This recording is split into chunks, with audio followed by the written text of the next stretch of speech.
चूरा लुहापथर नहीं जाऊथार बेलके धयला वन विभाग कोईडा रेंजर राणीसाल सेक्शन नीलाचल खणी पासे धरा पड़ी गाड़ी मिथिड़ा गां पासे 37 टन चूरा लुहापथर नहीं जाऊथार गाड़ी के वन विभाग जब्ती करिछे। सूचना हिसाब से नाइट पेट्रोलिंग करुथिला वन विभाग टीम इस समय गोटे जगार चेकिंग बेलके गाड़ी रे चूरा लुहापथर थिबार देखबार के मिलथिला। सेनु गाड़ी के जब्ती करबार संगे ड्राइवर और हेल्पर के अरेस्ट करी कोर्ट फॉरवर्ड करा जाइछे।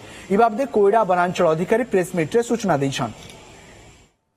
मत मालिक पठेला से निरांचल थी तो सेठी आसनी पिला माने राती कहने चल लोड करू मु गली लोड करबा लोड कर आसुतली पीड़ा फरेस्टर ऑफिस धरले जंगल लोड हम कि तो मुझे जानी नी मत कहला चल से छिड़ा तो मालिक कहला से छिड़ा दबू। अच्छा मुझे छिड़ा छिड़ा रात 3टार आसिले गाड़ी में बोलेरो 2-3 जन के देखली मुझे गाड़ी में उठली आ गली मोर आगे आगे बोलेरो जाऊला। आमर बणई बनखंडर सम्मानीय बनखंड अधिकारी जसवंत शेरसा आमको निर्देश देते कि दिन राति पेट्रोलिंगटा कड़ाकड़ी जारी रखा।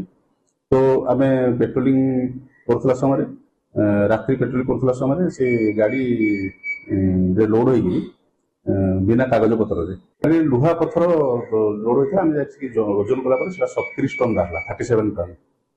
तो ताको आम जबत कलु जबत कर सहित से गाड़ी में ड्राइवर से विकास तंती बड़ बिलर एवं से गाड़ी में हेल्पर साधु चरण कला पटवाड़ा गुणुआ गाँ पाखर 2 जन को आम गिरफ्त कर।